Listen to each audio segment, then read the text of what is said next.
Hi, fellow traders. I hope everybody's enjoying their holiday this Friday. I'm going to go ahead and do my recap today because this weekend we're going to go spend it with our daughter and enjoy some of this beautiful weather for a change. Get me out of working because if I'm here, I'm going to work. I'm going to find something to do, and they're trying to get me out of that groove, which I totally understand. But want to remind you guys that every morning from 8:30 to 9, we're doing our morning show where we're building our watch list, kind of getting an idea of what the market looks like that day, and setting my plan of attack for the day. So feel free to join us every Monday. Every Monday through Friday at 8:30. All you need to do, if you don't have the YouTube feed up, just go to my website, averagejoetrader.com. Click on the morning show button and it will take you right there. And on Wednesdays, you get a added bonus. You get to hang out for a couple of hours and get a sneak peek into our chat room. Now, if you haven't been, it's unique. It's 100% live trading. You see my platform stream live unless I hit my max loss and then it shuts off and it's not live anymore. And that has happened a couple times. But everything that happens is live, real, and unscripted, and you get to see how I handle different circumstances. If you were in there in chat yesterday, you saw, you know, that's been the most shook up I've been in a long time. With the issues I had with my internet, and I think it was a combination of DOS because several people had problems with DOS, and I think it was a problem with that couple or amplified by my connection issues, and just put me in a bad situation. But I was able to work my way out of. Even though I was shook up, I stayed calm, and you get to see that, and I think that adds so much value to what's going on. I'm not telling you I'm in a trade, I'm out of trade. You're seeing it live. You're seeing me enter and you're seeing me exit.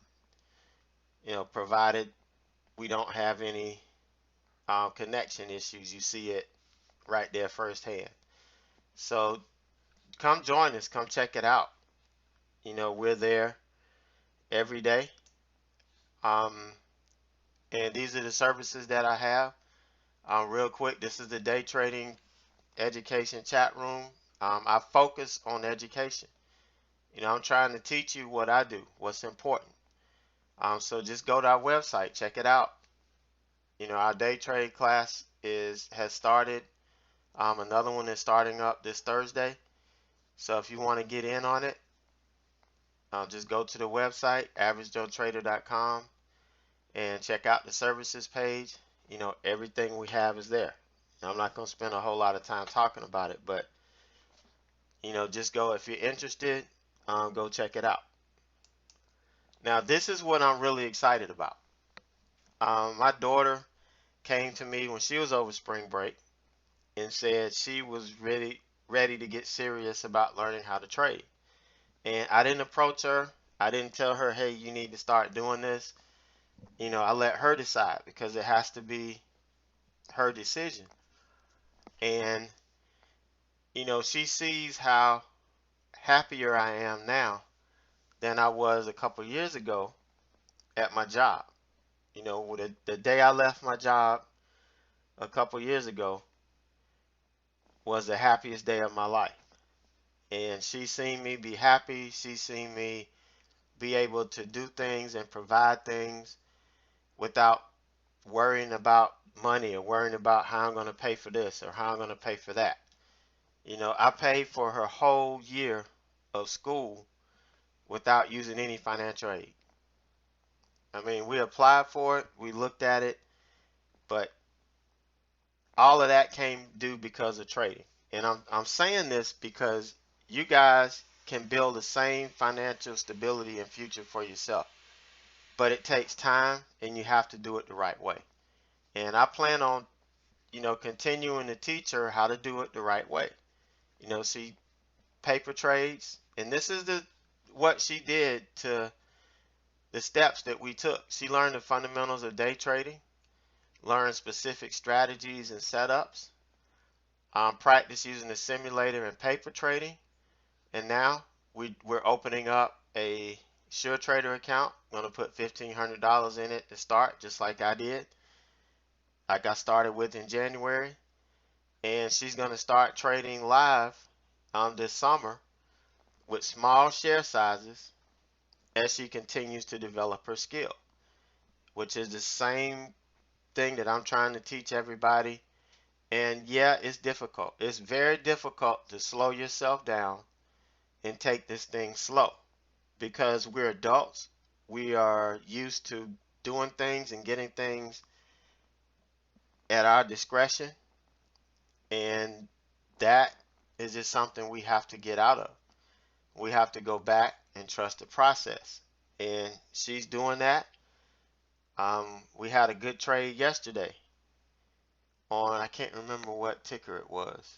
That was all her. So, very excited and looking forward to that. And I will be sharing this process and this with you as well, because I think this will be a very good and very valid learning process. So we've got all the paperwork sent. We're just waiting for them to say we're approved, or if they need more information or whatever, then we'll fund it and we'll get started trading. Now, my goals in April, focus on 2 to 500 shares, positions, and I started with 5K. Focus on my focus. Focus on sticking to stops. I did a better job of that this week versus the previous week. Focus on my patience. I did a better job with my patience this week, and continue to grow my account. Now, yesterday I was a little bit out of sorts. I was timid. I was apprehensive. I missed the trade. I let it get to me, get in my head, and it took a little bit for me to get straightened out. And even dealt with that connectivity issue, and we'll talk a little bit more about that when we look specifically at that trade, because there was something kind of unique about it. But one thing I want to share with you guys real quick, this is an excerpt from my day trading class, and it's what we did in our small group mentor session for our yearly chat room members yesterday. So we talked about risk management, and this is just one part of what we talked about and what we cover in the day trading class. And I'm a big advocate, just like hiding your P&L and not looking at your P&L until your day is done. I'm a big advocate in not setting daily and weekly performance goals, because what happens is you start looking at that, and every day you try to make X amount of dollars, and that can be detrimental to your trading. And you shouldn't think in terms of daily or weekly gains. We're looking for monthly gains, or maybe bi-weekly if you want to pay yourself every other week, or if you want to pay yourself every month. For me, I found that the monthly is the best thing to do. So I pay myself at the end of the month. And I have that very easy setup, or anything over 5 grand, I wire out and I divvy it up that way. I get a certain percentage for me, my salary. I've got a certain percentage going to the tax account, a certain percentage going to savings, and another certain percent going to my daughter and my son's college fund. And that college fund paid for my daughter's first year. Now, hopefully, I'll make enough money to pay for her second school year. I don't want her graduating with $100,000 in debt. I don't know how we expect our children to, start off on the right foot. It's probably why a lot of kids are still at home now. have college degrees, some have master's degrees, and they're still at home. We're just not doing them any favors by, putting them in a hole like that. So, that's one of my whys. That's one of the reasons why I do this. But getting back to this, setting daily goals, it really creates a lot of pressure.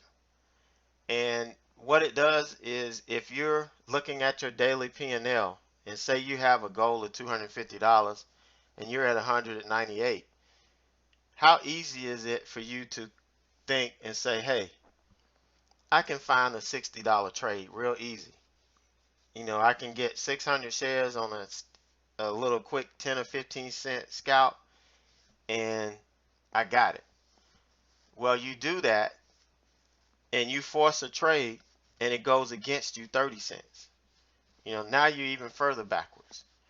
And all because you weren't satisfied with what you've got and you want to add to it, or you're trying to hit a daily goal, you end up going backwards. So this is what I recommend. Your daily and weekly goals. Focus on how well you planned and executed your trades to get an understanding of your skill level, where you are. What skills do you need to continue working on? Journal your trades. Either do it manually or do a video journal. Review your trades and reflect on them. And there's a reflection model that I teach as well that helps you break down your trades into certain aspects and really look at all of the parts and pieces of that trade. You make sure you've identified your best and worst practices and that you're making the appropriate adjustments. Look for weakness in your trading and adjust for that. This will inevitably lead to you being a consistently profitable trader. And, you want to trade for skills. And when you do that, at the end of the day, at the end of the month, you can count the bills. And I mean dollar bills. I'm not talking about household bills. I'm talking about dollar bills.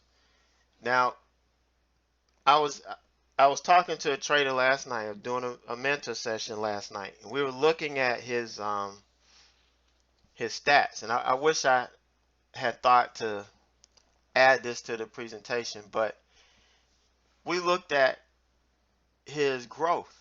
And he started out losing money, and now for the last couple of weeks, he's green almost every day. But he's looking at his unrealized gains. I mean, he's looking at his realized gains, which may be $100 to $150. But then he looks at his actual gains, which are around 75 or 80. And he's complaining about the commissions. And the commissions are just a part of doing business. And as you grow your account, as you start trading with larger share size, your winnings are going to create more and more separation from how much commission you're paying versus how much you're winning. Yeah, when you're trading small, commissions are going to take a big chunk out of it. That's why it's so difficult to grow your account. And there's really nothing you can do to get past this PDT rule. To get to these other brokers that have a little bit better fee structure. But even trading with smaller share size, you're going to get ate up a little bit, and you have to account for that in the trade. And that's one of the things that I teach, is how you need to choose the trades you get in, so that you're not getting in a trade, getting 20 cents, you hit your target, but it's only a 20-cent move. And the trade costs more than the profit you made, which makes absolutely no sense. So, these are the skills that you're going to have to develop. And when I say, review your trades, look for weaknesses, look at what you're doing. And that's what's going to help you start picking the right trades. Because if I trade 100 shares and I scale out and I have $15 or $16 in commissions, but I traded 100 shares and I got $1.50 move. I mean, that's nice. You can't beat that, because think about when you trading 500 shares. How big of a separation is that going to be? Think about when you're trading 1,000 shares. How big of a separation is that going to be from what you win versus what you pay in commissions? So you got to think about that. But you have to learn small. You have to learn how to make these small gains before you can start making big gains.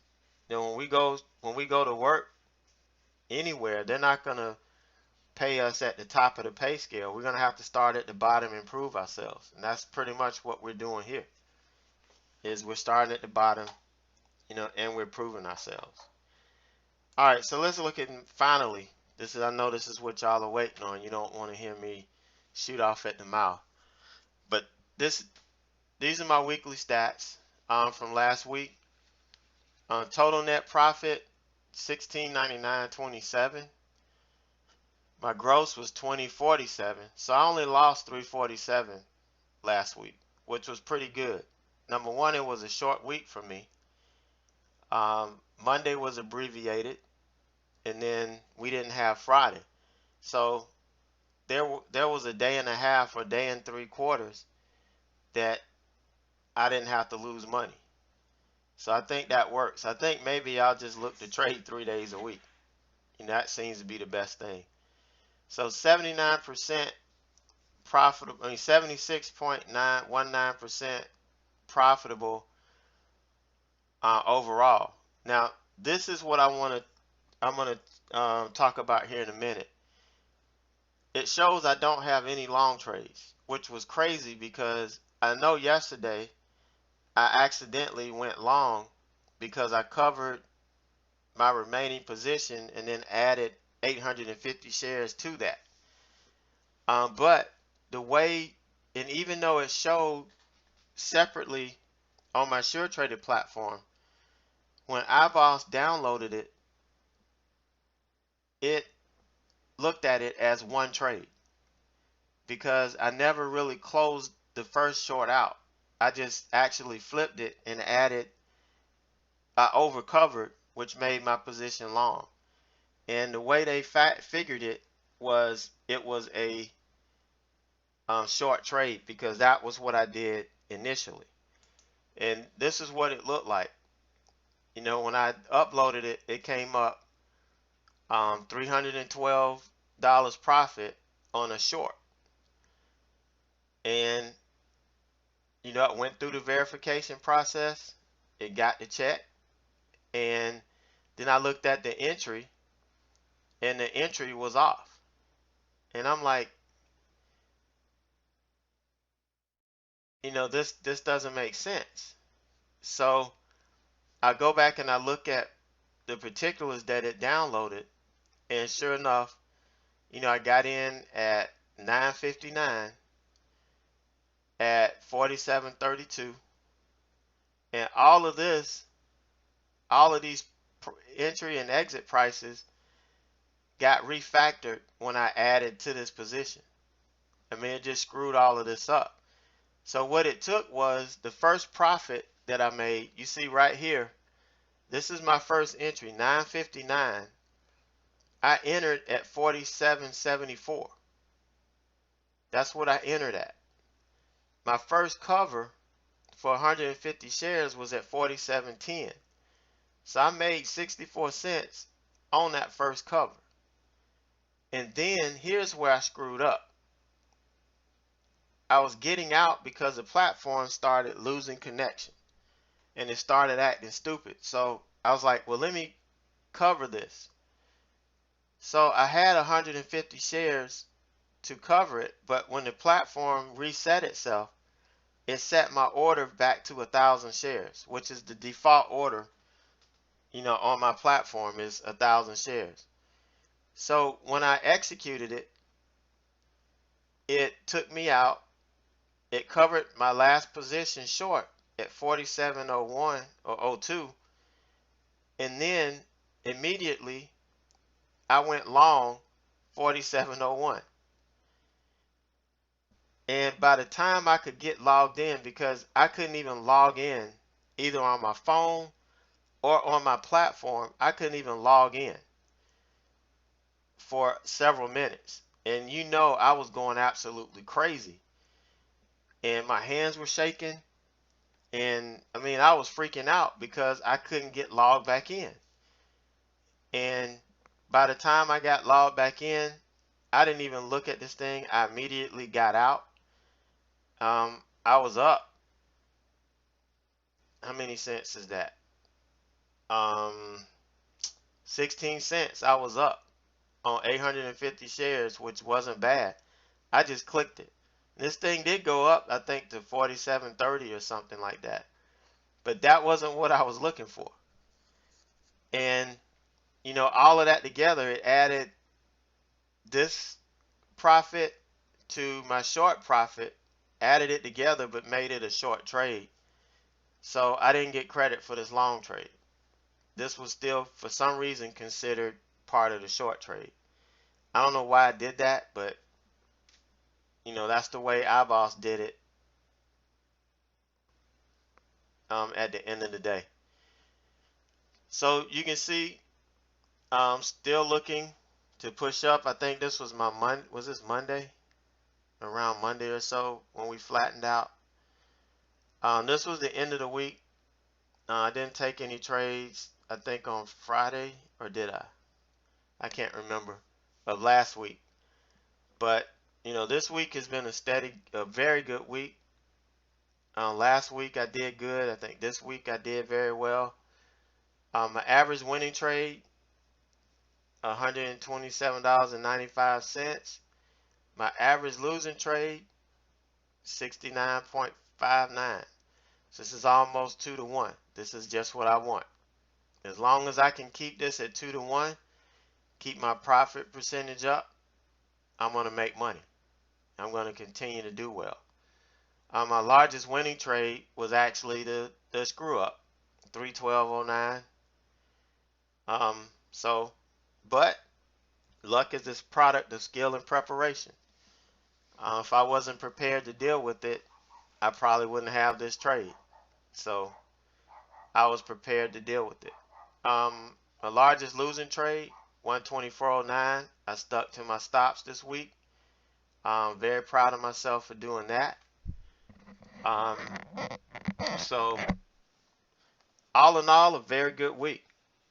I'm very happy. If I can have 2 more weeks like this, you know, maybe we can double our account by the end of the week. I mean, by the end of the month. And then by the end of May, we'll be able to, you know, deposit money into our IB account, which I've already got that funded. I mean, I don't have it funded, but I've got it open. They keep sending me emails saying I need to fund it, but I don't have the money right now. All right, we've already looked at this. All right, and here's the monthly stats. We're at 35, 68, 46 for the month. Gross profit, and we're only down like 1361 in losses versus how much we won. So that's not bad at all. This isn't quite 2 to 1. Last week kind of messed me up on this. I kind of went overboard. Like last week, I had this $260 loss. That was a big bite out of this. So, you know, this is going in the right direction. 72% profitability overall. So I'm pretty pleased with it. I want to keep it around 70%. That's my goal. So the goal that I have here is at the end of the month, I want to be at 70%. Now I look at my stats at the end of the week, but I don't look at them as this is my ultimate goal. You know, I don't look at it on Wednesday or Thursday and see, well, I need to increase my profitability. You know, what do I need to do? Or I need to increase my average winning trade versus average losing trade, or I'm behind, so I need to make some more money. I don't do that. I look at this at the end of the week, judge and rate my performance, and I use these skills that I shared with you earlier here, you know, how I go through my trades. And I use my reflection process, that I teach you guys. I use that and I get ready for the next week. I try to get better every week. All right, so that's going to do it for me today. Here's how you can get in touch with me. I've added Instagram. So I'm slowly adding to my social media so I can corner the market there. Um, I'm working on my stock tweets or stock twits or wherever it is. I'm working on that. I think I have it up and active. I just haven't had time to go through and verify that everything is working like it's supposed to. But I do have stock twits as well. So you can follow me on any of these. Always ed@averagejoetrader.com. That's the email I monitor 24/7. So that's the quickest way to get me. And if I haven't answered you back in like an hour or an hour and a half, feel free to email me again, because sometimes the emails get lost or they end up in the junk file or end up in a spam file or something. So if you don't hear back from me in an hour, hour and a half during the normal days, then go ahead and email me again. But on the weekends, I may not meet that hour and a half goal I have. And I'm hoping to be out on some water here in a few, because I'm having saltwater withdrawals here. All right, so that's it for me this week. Everybody have a great weekend. I wish everybody have a safe and happy Easter if you celebrate it. And we will see you guys first thing Monday morning. Oh, but the guys that are in my day trading class, I'll be there this tomorrow morning doing it. I just don't know where I'll be, but I'll still be doing it. So I'm not gonna leave you guys hanging. All right, we'll talk to you later.